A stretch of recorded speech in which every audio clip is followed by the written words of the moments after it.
Bueno, hermanos amados, es una alegría compartir otro día del Señor con todos ustedes. El versículo clave del texto de hoy, si lo pueden leer conmigo nuevamente, es el versículo 1. Eso ya nos va a marcar el tono del resto del sermón y de lo que este texto nos quiere enseñar. El versículo 1 dice: después de esto aconteció que David consultó a Jehová diciendo: ¿subiré a alguna de las ciudades de Judá? Y Jehová le respondió: sube. Volvió a decir: ¿a dónde subiré? Y le dijo: a Hebrón. Entonces quisiera que nos podamos quedar con esta consulta que Dios está haciendo, que el rey David está haciendo al Señor.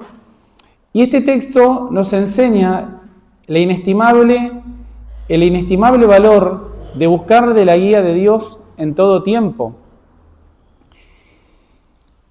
En este caso es un caso a resaltar porque este es un momento, podríamos decir, bueno para David. Es común que las personas tengan algún tipo de interés espiritual, generalmente cuando la están pasando mal.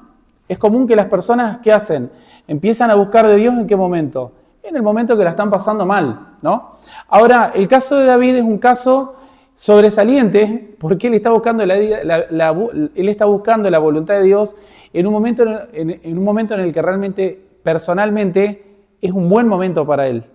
Entonces el mérito de David es doble, porque él quiere saber ahora qué es lo que tiene que hacer. Entonces, el gran valor de buscar la guía de Dios que vemos aquí es un remedio contra todos los pecados de rebeldía que suelen gestarse en los corazones de los hombres. Nosotros tenemos una tendencia natural a no querer saber nada con Dios realmente. La tendencia natural del hombre es a la de básicamente querer hacer su propia voluntad y que realmente después sea Dios quien se acomode a lo que yo ya decidí. Yo ya decidí ir por acá. Yo ya decidí hacer esto. Tiene que ser Dios quien bendiga lo que yo acabo de hacer. Como justamente veíamos hoy en el segundo mandamiento, es decir, los hombres son idólatras por naturaleza. Entonces lo que están buscando generalmente es que Dios bendiga sus propios planes, no buscar realmente los planes de Dios. Ahora, ¿cuál es el problema con esto? El problema es que hay un problema de base, que es que nuestro corazón es engañoso. Jeremías 17:9 dice: engañoso es el corazón más que todas las cosas y perverso. ¿Quién lo conocerá? Entonces el gran problema de nuestro corazón es que nos miente constantemente, nos engaña.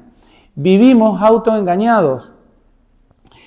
Y además, no porque podríamos estar engañados, digamos, vamos a decir, de manera ingenua. Es decir, vos podrías relacionarte y pensar muy bien de alguien que realmente es una mala persona, por así decirlo. Es decir, tu ingenuidad, en vez de llevarte a pensar mal de alguien, te podría llevar a pensar bien, ¿no? Podríamos pensar que podría ser una ingenuidad inocente. Sin embargo, Jeremías añade algo más. Dice que ese engaño tiene una tendencia clara, es hacia la perversión. Y perverso, ¿quién lo conocerá? Entonces, ¿qué ocurre? Nuestro propio corazón nos engaña. Para que algo sea engañoso, por definición, se tiene que parecer mucho a la verdad. Si no, no es plausible de engañarte. ¿Se entiende lo que les digo? Si yo les digo que esto es un vehículo, nadie me va a creer. Se parece más bien a una tablet, ¿no? Entonces, para que algo sea engañoso, se tiene que parecer efectivamente a aquello que vos querés. ¿Se entiende lo que digo? El ser humano es un buscador que desea cosas constantemente. ¿Y qué ocurre? El corazón es perverso. Te lleva a buscar cosas que hasta podrían ser buenas, pero de una manera malvada, retorcida, de una forma que Dios reprocha. Entonces este ejemplo es especialmente importante, ya que David en este caso busca la guía de Dios en un tiempo de bonanza, lo cual no es tan natural. Vemos entonces que esto es es obra de una gran influencia del Espíritu Santo en la vida de David. Podemos entonces ver para nuestra propia alma en este texto una especie de guía, y yo quisiera que hoy pudieran llevarse algunos principios para determinar cómo sé que esta es la voluntad de Dios.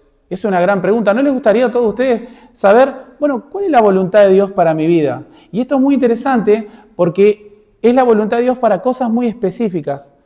Tiene que ver con decisiones de la vida de David. Lo que él decida no es tan simple como decir, bueno, hoy como pollo, mañana como pasta. No son decisiones inocuas, son decisiones de, bueno, voy a subir a Jerusalén, voy a subir a Judá. La respuesta de eso cambia por completo el destino de David. Entonces les pregunto, ¿no les interesaría a ustedes poder determinar cuál es la voluntad de Dios para un momento dado de tu vida? Bueno, podemos verlo en este texto. ¿Cómo hago para saber, para escapar de mi propio corazón?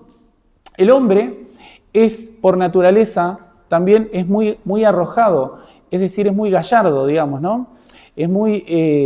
Suele ser muy valiente, pero esa valentía en muchos casos es la contracara de la estupidez y de la ignorancia. ¿Se entiende lo que digo? Es decir, a veces las personas toman decisiones muy arriesgadas con muy poca información. Hay una cosa que se llama el límite del conocimiento. Es decir, hay cosas, yo le pregunto a algunos de ustedes, bueno, ¿tenés idea de lo que es una ecuación diferencial? Probablemente muchos van a decir, no, la verdad que nunca escuché lo que es una ecuación diferencial ni para qué sirve. Bueno, eso significa que no sabés lo que no sabés. No sos consciente de tu ignorancia. ¿Se entiende? Sos ignorante de cosas para las cuales no sabías que eras ignorante. ¿Sí? Si yo le pregunto a alguno de ustedes, bueno, ¿cómo estás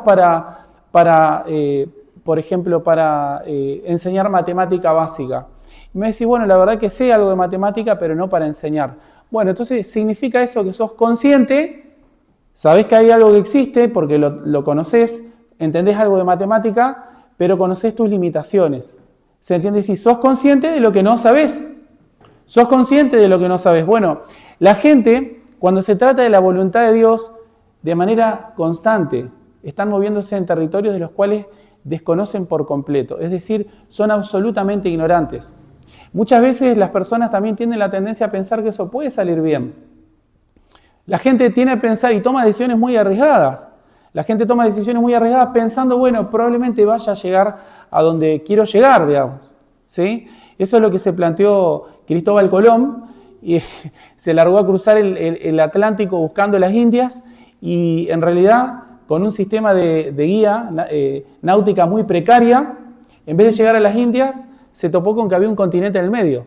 Quería llegar a las Indias por otro lado porque el cabo, no me va a salir el nombre, creo que es el cabo, no es el Cabo de Hornos, bueno.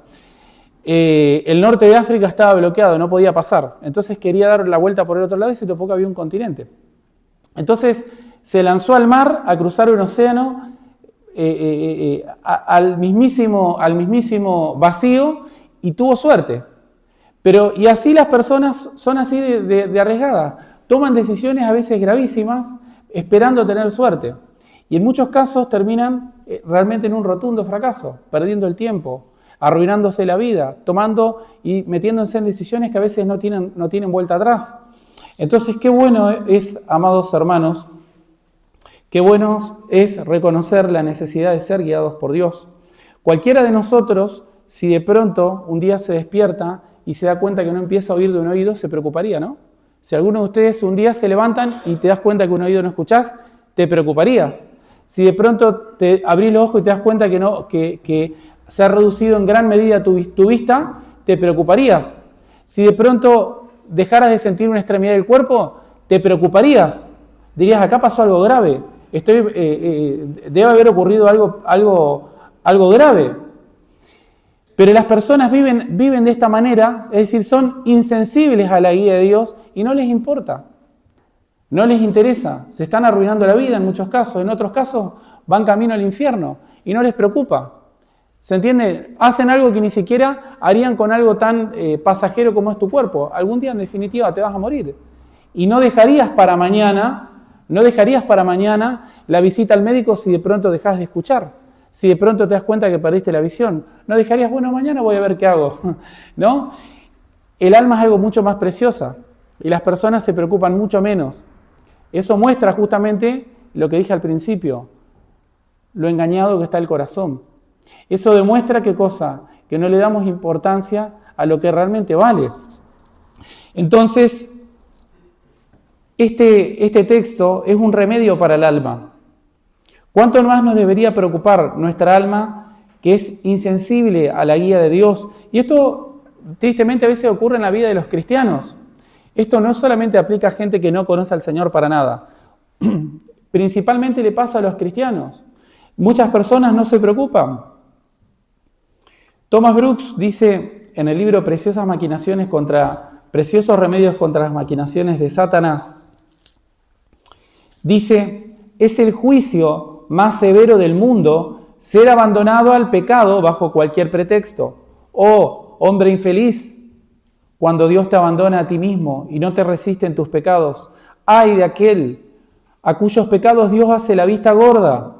Cuando Dios permite que el camino al infierno sea un camino suave y agradable, o eso es el infierno a este lado del infierno. Y una señal terrible de la indignación de Dios contra un hombre. Es una señal de su rechazo y de que Dios no tiene la intención de hacerle bien. Esta es una palabra triste. Efraín se ha unido a los ídolos. Déjalo. Es lo que dice Oseas 4:17. Será incansable e incorregible. Ha hecho un pacto con la maldad. Se saciará de ella. Cae con los ojos abiertos. Que caiga bajo su propio riesgo. Y esa fue una frase terrible. Así que los entregué a la dureza de su corazón para que anduviesen en sus propios consejos. Un alma entregada al pecado, dice Thomas Brooks, es un alma madura para el infierno. Un alma que se dirige a la destrucción. Oh Señor, esta misericordia humildemente te pido, dice Thomas Brooks, que a lo que sea que me entregues, no me entregues a los caminos de mi propio corazón. Si quieres entregarme a ser afligido, o tentado, o reprochado, pacientemente me sentaré y diré, es el Señor, que haga conmigo lo que le parezca bien a sus propios ojos. Haz conmigo lo que quieras, ponme la carga que quieras, con tal de que no me entregues a los propios caminos de mi corazón. Muchas personas juegan con Dios en esto y dicen, bueno, ya habrá tiempo para pensar, ya voy a ver qué hago. Quieren un poco más de tiempo para seguir haciendo lo mismo, guiándose por su propia sabiduría en cuestiones espirituales inclusive, no dejándose pastorear por las iglesias, intentando retener su antigua forma de pensar. Tendrán muchas excusas, por ejemplo, los judíos tenían sus excusas, eran fervientes y celosos. Pablo dice, yo les doy testimonio de que tienen celo de Dios, eso está en Romanos 10:2, yo les doy testimonio de que tienen celo de Dios. Hay gente que dice, no, pero yo tengo mucho celo de Dios, yo tengo mucho celo por Dios, por las cosas de Dios, pero es evidente que estás guiándote por tu propio consejo. ¿Y por qué? Porque, bueno, básicamente porque nunca tuve una conversación con vos pidiendo algún tipo de consejo. Eso ya sería un primer indicio de que soy alguien que se guía solo. Pero además también eso se refleja en muchas otras actitudes y consecuencias en tu vida. ¿Por qué? Porque, amados hermanos, cada cosa que nosotros entendamos de Dios, cada doctrina que promueva la santidad en nuestra vida, tiene que ir acompañada de la piedad que le corresponde. ¿Se entiende lo que digo? Es decir, cada cosa que uno entiende de Dios es un tesoro para el alma. Y los tesoros, las riquezas, ¿qué tienen la posibilidad de hacer? Tienen la posibilidad de brindar un mejor bienestar en esa área. Entonces, si alguno de ustedes me dijera, Joaquín, yo tengo muchísimo dinero, sería dable que si entonces tu posición económica es buena, tu situación material mejore, ¿no? Porque la posesión de riqueza terrenal debiera mejorar tu situación material, ¿sí o no? Pero muchas personas tienen riquezas espirituales en la mano, pero cuando los ves son gente pobre espiritualmente. ¿Qué pasa que no están los frutos que debieran acompañar aquellas cosas que entendiste?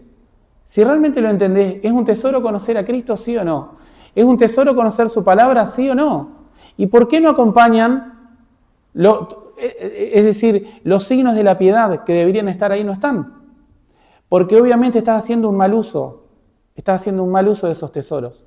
Es decir, los tenés en la mano, pero no tenés la sabiduría para aplicarlos correctamente. Por eso no podés experimentar los frutos de conocer al Señor. Hay una ciencia la cual debemos seguir para buscar la voluntad de Dios y permanecer en ella.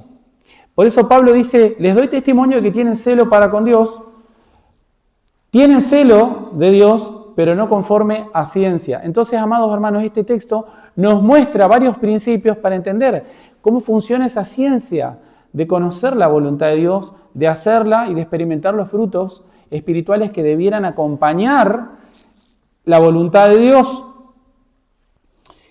Vemos en el versículo 1 la clave de todo. Vemos el primer punto en el versículo 1 y es que David no actúa antes de consultar al Señor.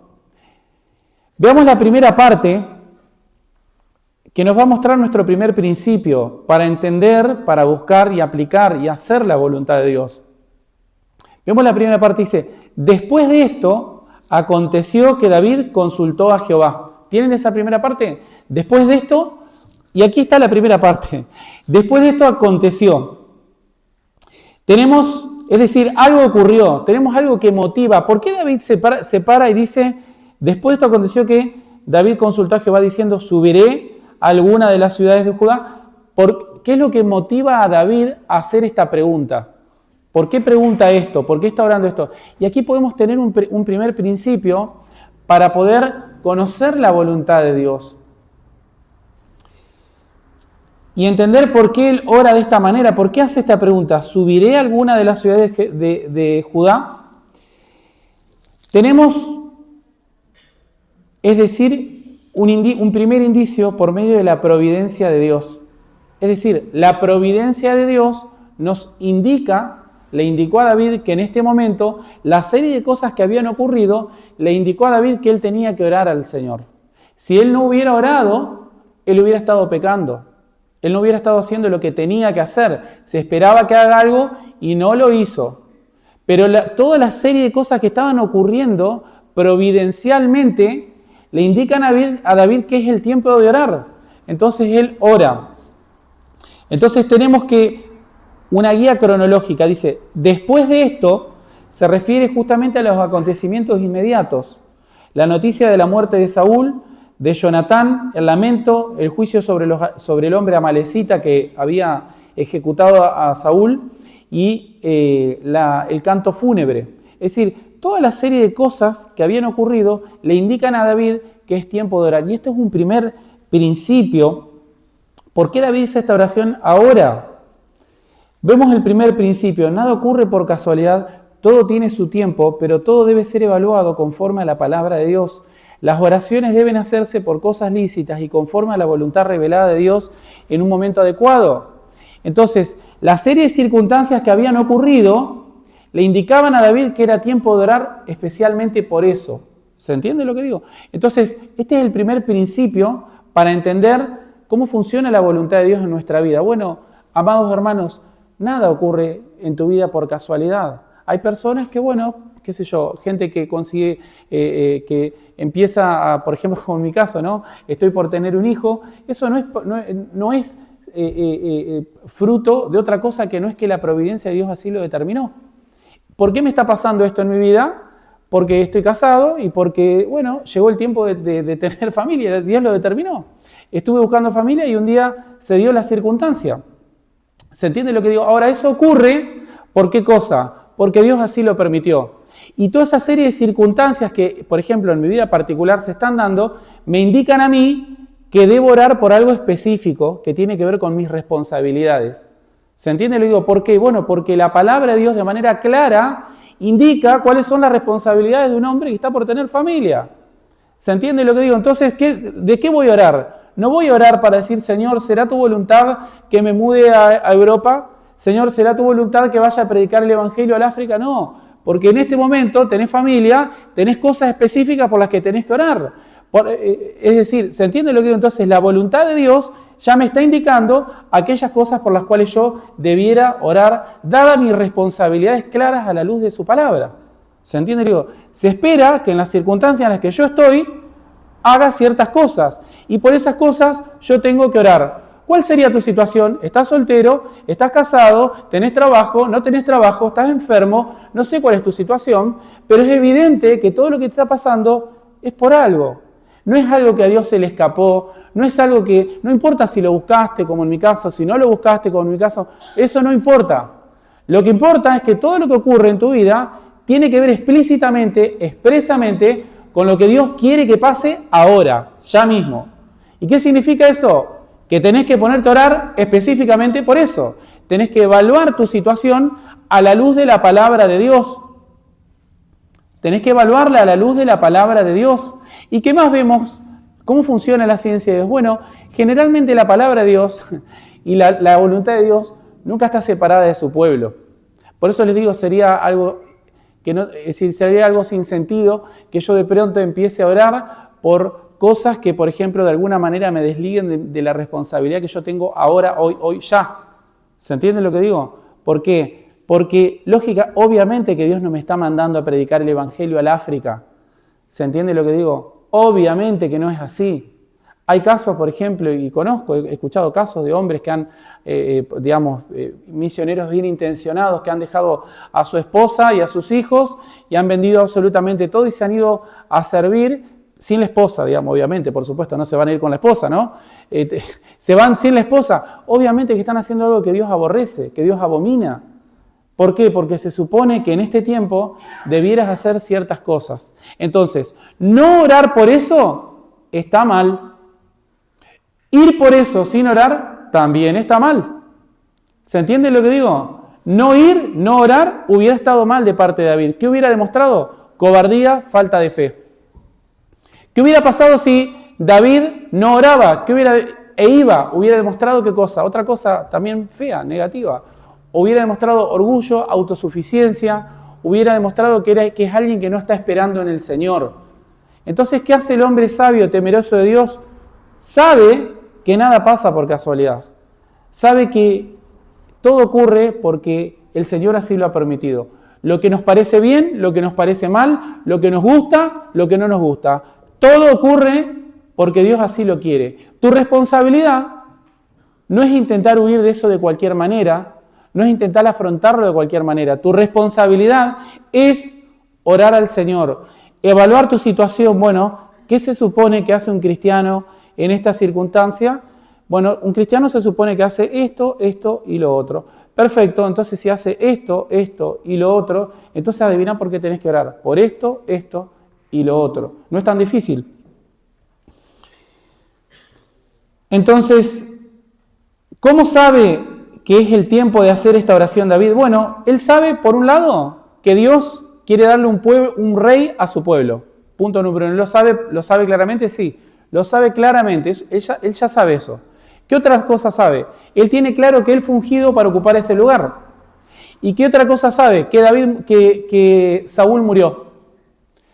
¿Qué ocurre? Bueno, entonces ese elemento de la providencia de Dios, ¿quién fue? ¿Fue él el que lo mató? No. ¿Fue él el que provocó la muerte de Saúl? No. ¿Quién fue el que lo mató? Bueno, básicamente Dios permitió que ese hombre muriera. En el tiempo señalado por Dios, ese hombre se murió, ese cargo queda vacante. Al quedar vacante el cargo, ¿qué sabe? Él sabe que Dios quiere un rey para su pueblo y él sabe que él fue ungido para ese lugar. ¿Qué tiene que hacer? Lo obvio, él tiene que orar. Él tiene que orar por eso y empieza a orar. Entonces tenemos un primer principio para entender y hacer la voluntad de Dios. Nada ocurre por casualidad, todo está sujeto a la voluntad de Dios. Es necesario que el cristiano verdadero aprenda a distinguir justamente estas circunstancias. Hay ciertas cosas que tienen su determinado tiempo. Llegaste a una determinada edad, sos un hombre, adivina qué tenés que hacer. Tenés que trabajar, tenés que casarte, tenés que servir en la iglesia. ¿Qué otra cosa podrías hacer? ¿Qué otra cosa? Tenés que hacerlo. Sos una mujer, llegaste a cierta edad. ¿Y qué se supone que deberías hacer? Deberías estar pensando... Me voy a comprar un animalito y dedicaré mi vida a vivir para mí mismo, para mí misma. No me sujetaré a nadie y voy a hacer lo que a mí se me ocurra. Bueno, eso es una forma que puede parecer divertido, pero es una forma insensata y diabólica de vivir la vida. ¿Sí? Una forma insensata y diabólica para la cual Dios no ha destinado a nadie que viva de esa manera.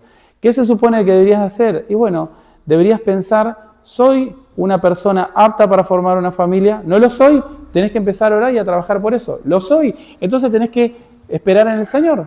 Esperar en el Señor y dedicarte a aquellas cosas que sabés que tenés que hacer. ¿Sí? Si tenés que trabajar, trabajá. Si tenés que ayudar a tu familia en tu casa, hacelo. ¿Se entiende lo que digo? Pero se supone que, dadas las condiciones que Dios está permitiendo en tu vida, evidentemente algo debes hacer. Entonces debes estar orando por eso. El Señor les reprocha a los fariseos y les dice: hipócritas, ¿sabéis distinguir el aspecto del cielo y de la tierra? ¿Y cómo no distinguís este tiempo? Entonces es necesario, es de suyo que el cristiano está buscando la voluntad de Dios a cada paso que va dando en su vida y consulta al Señor. Señor, voy a subir a Judá, en este caso no pregunta cualquier cosa, pregunta algo que está alineado con la voluntad revelada de Dios. ¿Dónde está revelada? En su palabra. Bueno, pero soy ignorante. Bueno, podés ponerte a estudiar las palabras de Dios como punto número 1 y como punto número 2, podés pedir consejo a personas más maduras. ¿Se entiende lo que digo? David, ¿a quién le consulta? ¿Cómo responde Dios a esta pregunta? Miren la respuesta. Sube, esa es la respuesta. Bien cortito. Y Jehová respondió: sube. Bastante obvia la respuesta, ¿no? Era bastante obvia, bastante cortita. El Señor no anda con tantas vueltas, no es tan rebuscado. Subí, le dice, por supuesto, subí. Ahora, la pregunta de David realmente había sido, vamos a ver, que había sido un poco más compleja que esto. Dios no le contesta todo lo que David quiere saber. David contesta: subiré a alguna de las ciudades de Judá. Está preguntando dos cosas, pero Dios le responde una sola. Le dice: sube. Él pregunta dos cosas, pero Dios, vamos a ir más adelante para ver por qué Dios hace esto. Porque Dios es un gran pedagogo, digamos, ¿no? Dios es pedagógico con todos nosotros. Dios sabe exactamente cómo tratar con una persona. Entonces Él va revelando su voluntad de tal manera que nos hace bien, que aquellos que quieren buscar su voluntad la encuentran, que aquellos que quieren conocer cómo vivir lo pueden entender, lo pueden saber. Entonces, el primer principio es que nada ocurre por casualidad y que Dios expresa su voluntad para nuestra vida a través de su providencia, a través de las cosas que nos van pasando, a través de las cosas que nos van ocurriendo, sea que las buscamos o no las buscamos. Dios se revela a nosotros de una primera manera, aunque seamos completamente ignorantes, a través de su providencia. Entonces es necesario que podamos distinguir cuál es nuestro tiempo, qué se supone que debiera hacer en esta circunstancia que estoy viviendo, sea que la busqué o no la busqué. Entonces tenemos el primer principio. El segundo principio, vamos a avanzar un poco. David consultó diciendo: ¿subiré a alguna de las ciudades de Judá? Él no presume que la muerte de Saúl significa vía libre para el trono. Busca la voluntad de Dios y esta actitud contrasta contra quienes se mueven por impulso o cálculo. Es decir, él sabe perfectamente bien, punto número 1, que Dios quiere un rey para su pueblo. Punto número 2, él sabe que él fue ungido para ocupar ese lugar. Punto número 3, Saúl acaba de morir y el lugar queda vacante. ¿Quién debiera ocuparlo? Debiera ocuparlo yo, piensa David. Debiera ocuparlo yo. Bueno, voy y lo hago, lo ocupo. No, lo que él hace es consulta al Señor. Pide la voluntad de Dios. Suplica al Señor. Entendió el punto número 1, que todo ocurre conforme a la voluntad de Dios. Providencial. Dios en su providencia permite que nos pasen cosas. Él lo entiende, eso. Pero también entiende que necesita consultar al Señor. Por eso él pregunta: ¿subiré a alguna de las ciudades? No da por sentado, no hace las cosas y después avisa. ¿Se entiende? No dice: bueno, lo hago, esto debiera ser así, lo hago. No, él lo que hace es va y consulta. ¿Cómo le responde el Señor a él? No, vemos en este texto que no, el Espíritu Santo no nos ha querido mostrar explícitamente cómo es que David recibía estas respuestas. Pero lo que sabemos a la luz de lo que ha ocurrido anteriormente es que David iba y consultaba al sacerdote Abiatar. Y Abiatar le respondía a través de una forma de consultar a Dios que se llamaba Urim y Tumim. Era una especie de instrumento sacerdotal que se utilizaba con otra cosa que se llamaba efod. Y entonces de esa manera los sacerdotes consultaban la voluntad de Dios para, por ejemplo, en este caso, un rey. Entonces lo que vemos que, nuevamente, amados hermanos, la respuesta más concreta de todas es: ¿cómo hago para hacer la voluntad de Dios, para conocerla? Bueno, tenés que entender que Dios nos comunica a nosotros los beneficios de la salvación a través de los medios de gracia. ¿Se entiende lo que digo? Entonces, cuando alguien quiere hacer, conocer, entender la voluntad de Dios, te vas a dar cuenta que los medios de gracia están presentes. ¿Cuáles son los medios de gracia? Son 3. La palabra de Dios, la oración y la comunión entre los santos. Y esto es lo que vemos aquí. David va y consulta ¿a quién? Al sacerdote. Apela a la comunión de un hombre destinado para ese oficio. Y ese hombre destinado para ese oficio, ¿qué hace? Le contesta. Entonces, ¿pudiera ocurrir que Dios me respondiera de manera especial y su respuesta tendría que ver con, por ejemplo, ir contra alguno de los medios de gracia? La voluntad de Dios sería, para mí, Joaquín, que de pronto me vaya a pastorear otra iglesia, por ejemplo. La respuesta es que obviamente que no. ¿Por qué? Porque ninguna respuesta que Dios me vaya a dar a mí va a tender a destruir la comunión que yo tengo con esta iglesia. ¿Se entiende lo que digo? No, o sea, no existe ninguna manera de que Dios me responda eso a mí. ¿Se entiende? Entonces, cualquier respuesta que Dios me dé nunca puede ir, por ejemplo, contra la comunión entre los santos. Nunca puede ser por fuera de la oración. Nunca puede ser por fuera de su palabra. ¿Se entiende lo que digo? Entonces, si uno tamiza cualquier decisión, lo tamizás por los medios de gracia, entonces obviamente que lo que te va a quedar en la mano es objetivamente la voluntad de Dios. Lo que te va a quedar en la mano es la voluntad de Dios y todo lo que va a quedar arriba son todas aquellas cosas que estaban contaminando esa decisión. ¿Sí? Entonces cuando tamizamos por los medios de gracia, vamos a ver eso. ¿Qué va a estar presente acá? La palabra de Dios revelada. ¿Qué otra cosa va a estar presente? La oración. ¿Qué otra cosa va a estar presente? La comunión entre los santos. Entonces, primer principio es que la providencia de Dios nos habla de cuál es su voluntad para un tiempo en particular. El segundo principio que podemos ver aquí es que aquellas personas que realmente quieren hacer la voluntad del Señor, primero consultan, primero oran al Señor, primero evalúan a través de la oración, a través de por ejemplo, en este caso, consulta explícita de su palabra, a través de hablar, por ejemplo, con un sacerdote, en este caso sería con un pastor. Es el de tamizar esto. ¿Estoy entendiendo bien esto? ¿Es tiempo de hacer tal cosa? Tamizar la decisión, el pensamiento a través de todos los medios de gracia que tenemos dispuestos.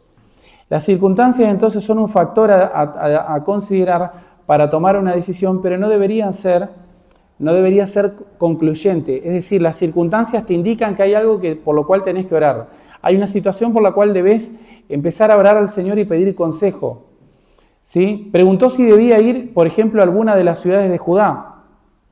¿Por qué pregunta si debe ir a una ciudad de Judá? ¿Por qué no pregunta de manera más genérica?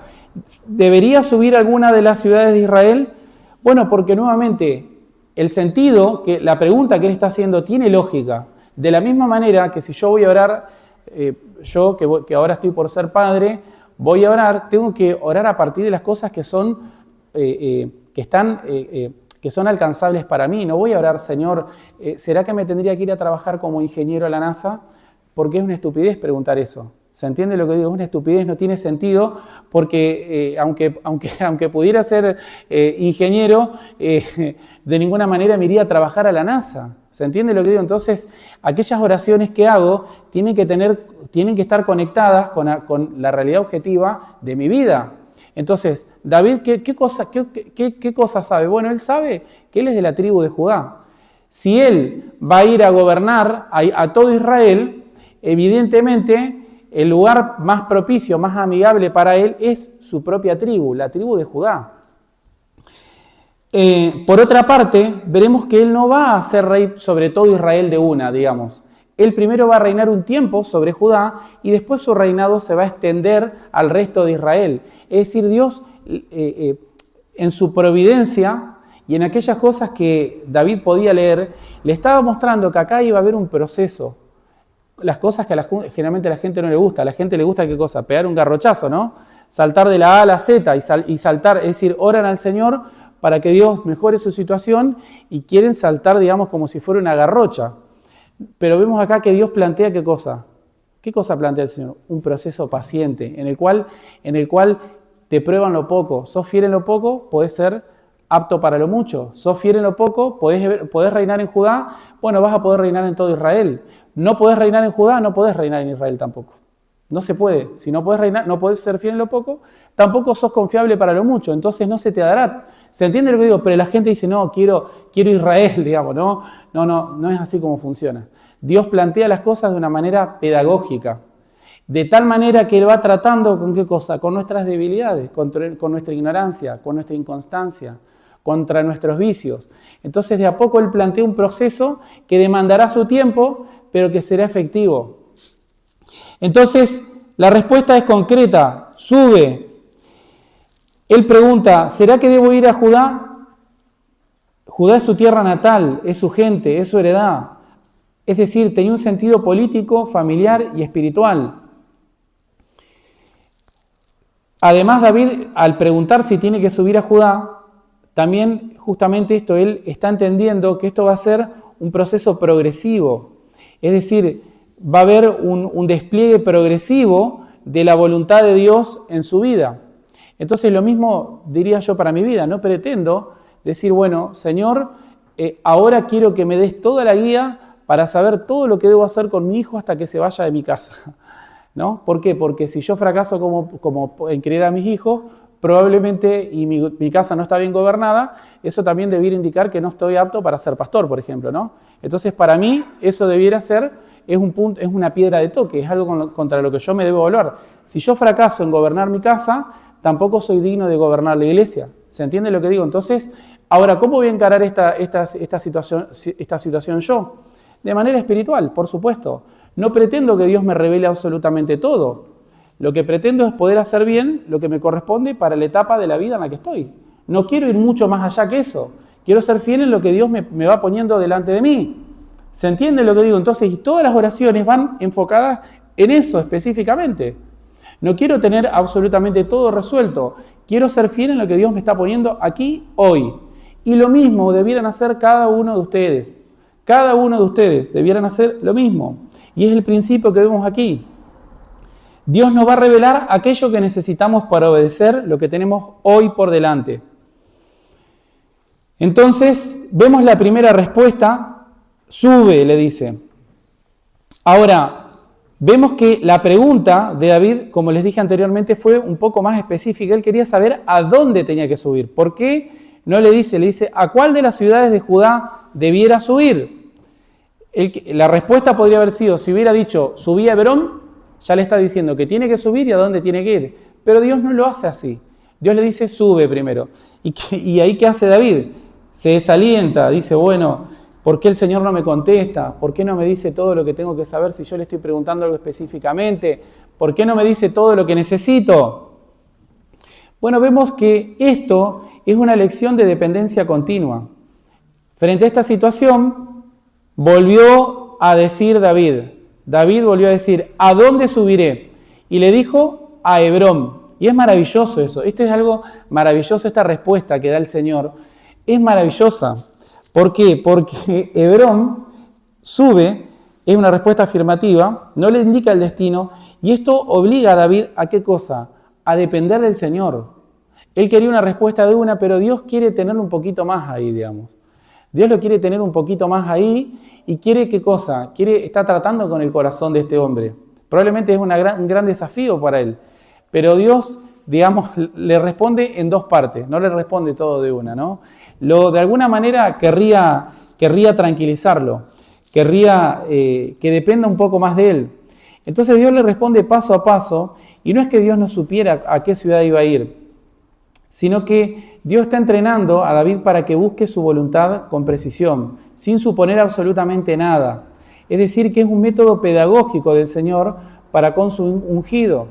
Es un modelo contrario al de Saúl, que le gustaba primero actuar y después consultar a ver qué pasaba. La segunda pregunta, ¿a dónde subiré? A Hebrón. David pregunta, no solo ya sabe aquello para lo cual ya sabe que tiene que subir, no pregunta lo mismo de nuevo. Pero hay gente que cuando Dios le dice, bueno, ¿será que, Señor, debo conseguirme un buen trabajo? Y Dios le dice, sí, trabajá.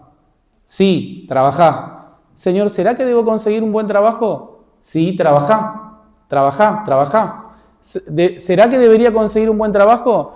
Sí, y hay gente que está así. Señor, ¿será que debiera casarme? ¿Será que debiera casarme? Sí, casate. ¿Será que debiera casarme? Sí, casate. ¿Será que debiera casarme? Sí, casate. Casate, casate, casate, casate. ¿Se entiende lo que digo? Entonces, vemos que esto objetivamente es pedagógico, vemos que objetivamente no es nimio, no es insignificante, por más de que la respuesta de Dios sea corta, no carece de significado. Dios le está diciendo efectivamente lo que este hombre debe hacer. Le está diciendo lo que efectivamente debe hacer y entonces él ya no ora por lo mismo, ya entiende que esto fue una oración contestada. ¿Ahora qué más ora? Bueno, ¿y a dónde voy? Entiendo que debo irme. ¿A dónde voy? Y le dice a Hebrón. Y justamente Hebrón es una ciudad levítica, es una ciudad de refugio. Justo los otros días estaba hablando con mi esposa de eso, ¿no? Me preguntaba cuáles eran las ciudades de refugio y no me acordaba. Hebrón es una ciudad de refugio, una ciudad levítica, es decir, es una ciudad con alto significado religioso y político. Es una ciudad importante en Judá y estaba cerca, por otro lado, de donde David estaba. Es decir, Dios no le está respondiendo, andate a la otra punta de Israel a cruzarte en el río Nilo, peleando con los cocodrilos. No, o sea, no es tan difícil lo que le está diciendo. La respuesta está bastante cerquita de donde él está. La respuesta está bastante cerquita de donde él está. Y eso también nos muestra que Dios no nos pide grandes cosas. Generalmente lo que Él nos pide está bastante cerquita de donde ya estamos. No está tan lejos, digamos. El próximo paso está justamente a distancia de pierna. No nos pide cosas que están a distancia de garrocha. ¿Se entiende? Está cerquita de donde está. Por otro lado, el significado es interesante. Porque Hebrón significa asociación, alianza, comunión, en contraste con Ziklag. David estaba en Ziklag en este momento que significa sinuoso. David está en un lugar que básicamente su significado es sinuoso. Y Dios le dice que tiene que ir a a Hebrón, que significa asociación, alianza, comunión. Y esto es muy importante. Hebrón es una ciudad sacerdotal, una ciudad de refugio establecida. Es una ciudad que también evoca al pacto. En esa ciudad estaba enterrado Abraham, Isaac, Jacob y José. O sea que Dios no le está diciendo que vaya a cualquier lado. ¿Se entiende lo que digo? Es decir, la respuesta de Dios tiene todo el sentido espiritual del mundo, tanto para la obra que va a hacer para el estado en el que está David. Dios no lo pone a prueba a David de una manera, es decir, Dios no exige de David más fe que la que David tiene en ese momento. David no está pasando por un buen momento espiritual y Dios sabe con eso, cuenta con eso. Entonces, solamente en dos preguntas ya le contesta todo lo que él tiene que hacer. Y la respuesta está muy cerquita de donde él ya está parado. ¿Se entiende lo que digo? Y su estado, obviamente, que pasa a ser mucho mejor. Entonces, eso tiene que ver con cómo Dios nos responde, amados hermanos. Toda persona que quiera saber la voluntad de Dios, lo que tenés que saber, y Dios te responde, tenés que saber lo siguiente. Dios quiere hacerte bien. Dios quiere que conozcas su voluntad para hacerte bien. No nos da su voluntad para destruirnos. Aquella persona que con corazón sincero dice, bueno, Señor, quiero obedecerte, quiero hacer tu voluntad. La respuesta que te vas a encontrar de Dios es una respuesta amable, es una respuesta accesible, es una respuesta justamente que tiene el objetivo de hacerte bien y no hacerte mal. Entonces vemos justamente nuestro segundo principio, que las oportunidades no deben ser interpretadas automáticamente como autorizaciones divinas. La verdadera espiritualidad no presume, sino que ora. ¿Qué quieres que yo haga, Señor? Entonces debemos orar y consultar la palabra de Dios. La oración sincera, como vemos, no va a quedar sin respuesta. Vemos justamente operando los tres medios de gracia en conjunto aquí. La oración, la comunión entre los santos y la palabra de Dios, que operaba de una manera un poco diferente en el Antiguo Testamento porque estamos hablando de que todavía está en pie un sacerdocio levítico, estamos hablando del pueblo de Israel, que no es decir, que no se maneja de la misma manera que se maneja en este tiempo con la iglesia. Entonces vemos estos primeros dos principios. Luego vamos a ver desde el versículo 2 al 4, la mitad del 4, vamos a ver que David obedece, se le da la respuesta y él obedece. Y subió David, y los varones de Judá vinieron y ungieron a David allí por rey sobre la casa de Judá. David no se autoimpone, es decir, es el pueblo de Judá el que lo reconoce, después de que él obedece la guía de Dios. El lugar que es Hebrón, esa ciudad histórica y patriarcal, lo recibe y lo reconocen. Entonces vemos aquí un tercer principio para reconocer y poder hacer la voluntad de Dios. La voluntad de Dios para un creyente nunca es ajena a la vida del pueblo de Dios. El pueblo de Dios reconoce los signos del llamado de su rey en este caso. Y es el pueblo de Dios el que de alguna manera reconoce cuando las decisiones espirituales que estamos tomando. Entonces, de alguna manera, si yo vengo un día y les digo, hermanos, Dios me acaba de revelar que con mi esposa embarazada me tengo que ir urgentemente a predicar el Evangelio al África subsahariana. Si yo vengo con eso y ustedes me dicen, bueno, qué bueno, vamos a orar por vos, que Dios te bendiga, estoy orando tan mal yo como ustedes. ¿Por qué? Porque la decisión que estoy tomando, obviamente, ¿qué hace? Primero, poner en peligro a mi esposa, digamos, ¿no? La estoy llevando al África subsahariana. Segundo, desligarme de la responsabilidad que yo tengo en esta iglesia, ¿sí? Y tercero y más importante, romper la comunión que yo tengo con esta iglesia. Estoy rompiendo la comunión física porque me estoy yendo de acá.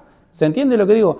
Entonces, de ninguna manera la voluntad de Dios va a significar infligirle un daño a alguno de los medios de gracia. ¿Se entiende lo que digo? Entonces, no importa qué tan buena oportunidad haya para mí afuera de la comunión con la iglesia, no es una oportunidad para mí. ¿Se entiende lo que digo? Entonces, si de pronto, no sé, de pronto alguien viniera y me dice, bueno, mirá, estoy por tomar tal decisión, y yo evalúo que la decisión que está por tomar esta persona perjudica la palabra de Dios, perjudica la oración o perjudica la comunión de los santos, me va a parecer que es una mala decisión. ¿Por qué? Porque Dios no se puede negar a sí mismo, Dios no va a ir en contra de su propia palabra. No puede bendecir un plan, pensemos en, no sé, en algún, nuevamente, apunto mucho al punto laboral, porque es un tema que personalmente a mí me afecta. Podría hablar de casos familiares, podría hablar de casos pastorales, pero el principio principal, el principio fundamental es que si en algo afecta a alguno de los medios de gracia, no es una buena decisión. No puede ser una buena decisión. Entonces, por otro lado, vemos que la iglesia debe de alguna manera aceptar esta decisión. Entonces, pensemos, doy otro ejemplo. En su momento, cuando fui propuesto para ser pastor para la iglesia, esa decisión tenía que ser una decisión que al mismo tiempo la iglesia pudiera reconocerla también. Se necesita, es decir, que haya una confirmación, hay una guía de Dios en todo esto, pero hay una confirmación del pueblo de Dios en la guía que Dios está dando. Entonces, si yo de pronto vengo a mi esposa y le propongo una idea y lo que yo estoy diciendo rebota contra mi esposa me dice, no es una buena idea, Joaquín, lo que estás por hacer, lo que estás pensando, entonces eso ya me da una pauta de que no hay una aceptación por parte de aquel miembro del cuerpo de Dios que es más cercano a mí, mi propia esposa. Mi propia esposa ya lo está objetando. Ella me está diciendo, Joaquín, no es una buena idea. Si mi propia esposa ya me está diciendo que no es una buena idea, ya eso es una mala señal para continuar con esa idea para adelante. ¿Se entiende lo que digo? ¿Por qué? Porque nuevamente el pueblo de Dios tiene que confirmar aquello que Dios está guiando. Si es algo que está siendo guiado por Dios, si supongamos un día vamos a reconocer otro pastor o, por ejemplo, un diácono en la iglesia, pero es una persona que la iglesia no reconoce, entonces es evidente que, ¿qué cosa? Bueno, es evidente que no es algo que esté siendo guiado por Dios. ¿Por qué? Porque Dios obra de manera integral. Recordemos que Dios es el Dios de la providencia. Dios no solamente está obrando en el corazón de David, no solamente permitió que Saúl caiga bajo el juicio de Dios, Dios también estaba obrando en la gente de Hebrón, en Judá. ¿Para qué? Para que reconozcan a su rey. ¿Para qué? Para que todo sea de una manera natural, vamos a decir, guiada espiritualmente por Dios. Entonces vemos que Dios no está dejando ningún cabo suelto. Entonces vemos un tercer principio, que es que la voluntad de Dios para un creyente nunca es ajena a la vida de todo el pueblo de Dios. El pueblo de Dios reconoce los signos del llamado de su rey. Vemos también que esto no es un éxito inmediato, sino que la fidelidad se va poniendo a prueba de manera progresiva, que es lo que caracteriza la vida de un hombre piadoso. Hebrón justamente parece pequeño, pero es el inicio del cumplimiento de la promesa. ¿Por qué? Porque el Señor lo dijo en Lucas 16:10. Los que son fieles en lo poco serán puestos en mucho. Entonces Dios se toma su tiempo para hacer las cosas y ponernos de a prueba en lo poco. Vemos la última parte del pasaje, desde el versículo, de la mitad del versículo 4 hasta el 7. Vemos algo también que nos puede dar un cuarto principio. Y vinieron varones de Judá y ungieron allí a David por rey sobre la casa de Judá y dieron aviso a David diciendo: los de Jabes de Galaad son los que sepultaron a Saúl. Entonces David envió mensajeros a los de Jabes de Galaad diciendo: benditos seáis vosotros de Jehová, que habéis hecho esta misericordia con vuestro señor, con Saúl dándole sepultura. Ahora pues Jehová haga con vosotros misericordia y verdad, y yo también os haré bien por esto que habéis hecho. Esfuércese pues ahora vuestras manos y sed valientes, pues muerto Saúl, vuestro señor, los de la casa de Judá me han ungido por rey sobre ellos.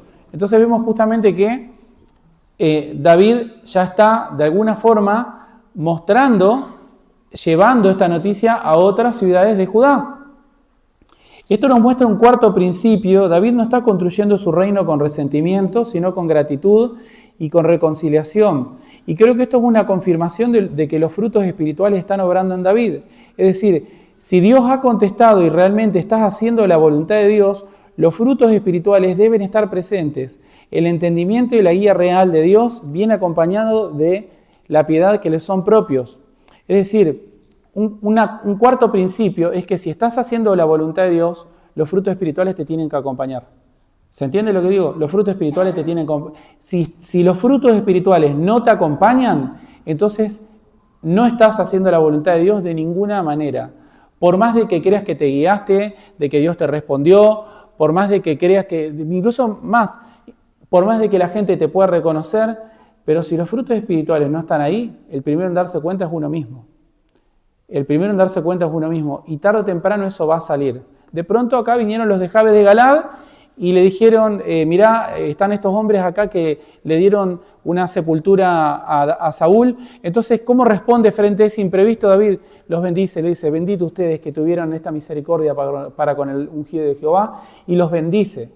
Pero si su corazón no hubiera estado preparado, hubiera sido motivo de venganza, hubiera empezado a conspirar. Son fieles a Saúl todavía. Es decir, la misma circunstancia lo hubiera llevado para otro lado. ¿Se entiende lo que digo? Entonces, punto número 1 para entender, conocer, hacer la voluntad de Dios para nuestras vidas, es que la providencia de Dios nos dice mucho de aquello que debemos hacer.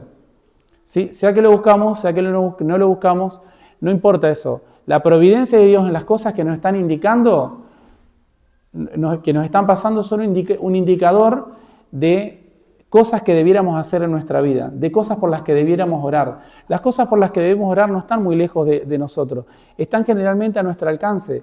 Dios no nos va a pedir cosas que sean absolutamente inalcanzables, pero nuestra circunstancia debe ser evaluada a la luz de todo el consejo de Dios, debe ser tamizado por los medios de gracia. Debemos entender que Dios nunca va a contestar una oración que finalmente lo que termine por hacer es destruir la comunión con la iglesia, destruir nuestra comunión con la palabra de Dios, destruir nuestra vida de oración. Y por último, es que los frutos espirituales deben estar presentes. Si realmente hemos estado haciendo la voluntad de Dios, aunque no de manera perfecta, pero los frutos espirituales estarán ahí demostrando, es una confirmación del Espíritu Santo. No solamente el corazón de la propia persona confirma, no solamente la gente confirma nuestra decisión, sino que el Espíritu Santo confirma con todos sus frutos ahí. El amor es sufrido, benigno, el amor no tiene envidia, el amor no es jactancioso, no se envanece, no hace nada indebido, no busca lo suyo propio, no se irrita, no guarda rencor, no se goza de la injusticia, mas se goza de la verdad. Todo lo sufre, todo lo cree, todo lo espera, todo lo soporta. Y vemos que esto es lo que pasó en el corazón de David. No había resentimiento para con Saúl. Él quería bendecir a aquellos que tuvieron misericordia para con el rey muerto que había sido su enemigo. Entonces vemos que los frutos espirituales están acompañando a David. Aplicaciones generales hoy para la iglesia. Buscar dirección divina antes de cada paso, cuando las oportunidades parezcan incluso obvias. Esperar el tiempo de Dios sin tomar, como vemos aquí, el trono por la fuerza, sin ser carnales en aquellas cosas que estamos buscando.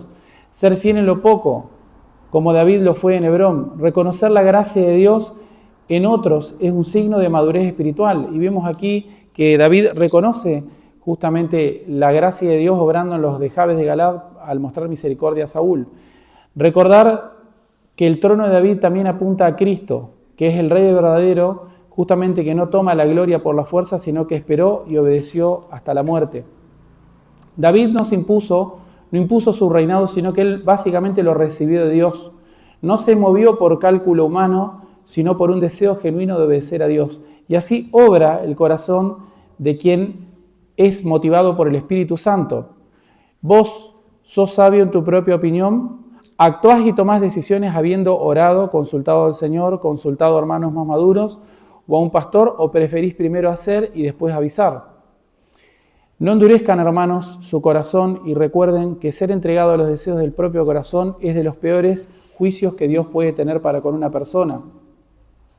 Les voy a leer por último una ilustración final para que ilustrar de alguna manera que tampoco tenemos tanto tiempo para salir de este estado de propia opinión, de propia sabiduría.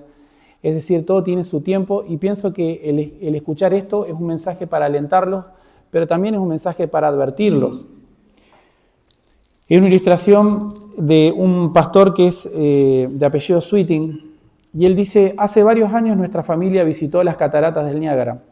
Era primavera y el hielo descendía rápidamente del río. Claro, la primavera viene después del invierno, ¿no? El Niágara es una de las cataratas, es la más grande del mundo. Si ustedes no sé si lo saben, la segunda más grande es la que tenemos aquí en Argentina. Dice: hace varios años nuestra familia visitó las cataratas del Niágara. Era primavera y el hielo descendió rápidamente por el río. Al observar los grandes bloques de hielo que fluían hacia las cataratas, vi que había restos de peces muertos incrustados en el hielo, y un montón de gaviotas surcaban el río alimentándose de los peces en estado de descomposición. Al llegar al borde de la catarata, extendían sus alas y escapaban.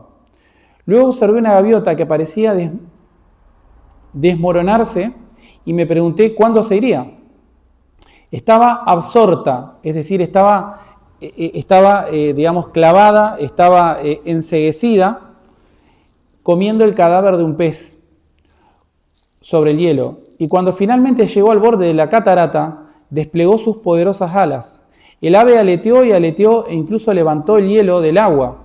Y pensé que escaparía, pero se había demorado tanto sobre el hielo que sus garras se habían congelado. El peso del hielo era demasiado grande y la gaviota se precipitó en el abismo. Uno sabe cuándo empieza a deslizarse en el pecado, pero nunca sabe cuándo va a salir de ahí. Se subestima el riesgo hasta que no hay tiempo. El pastor Sweeting dice: oh, qué peligro es la demora. Entonces, amados hermanos, esto no solamente es para alentarlos, sino también para advertirlos, ¿sí? Es decir, no podemos permanecer en nuestro propio consejo por mucho tiempo y luego levantar las alas y salir volando de ahí, saliendo indemnes. Terminamos con una oración. Padre nuestro que estás en los cielos, oh Señor, te damos gracias en este día. Te damos gracias por tu palabra. Te damos gracias por este gran consejo que vemos aquí escrito en la actitud de David. Ayúdanos, oh Dios, a no ser sabios en nuestra propia opinión, a reconocer el gran juicio y el gran peligro que corre un alma enceguecida en su propio consejo, en su propio entendimiento, de espaldas a los medios de gracia. Ayúdanos, oh Dios, porque incluso sabemos que esto es un mal dentro de los propios cristianos, Señor. No es excluyente para aquellos que no te conocen, sino que muchas veces tus hijos también hacen estas cosas. Hemos hecho estas cosas, Señor. Ayúdanos, oh Dios, a tamizarnos conforme a tu palabra, a no actuar sin orar previamente y a dejarnos examinar por tu pueblo. Ayúdanos, Señor, y líbranos de nuestro propio corazón. En el nombre de Jesús. Amén.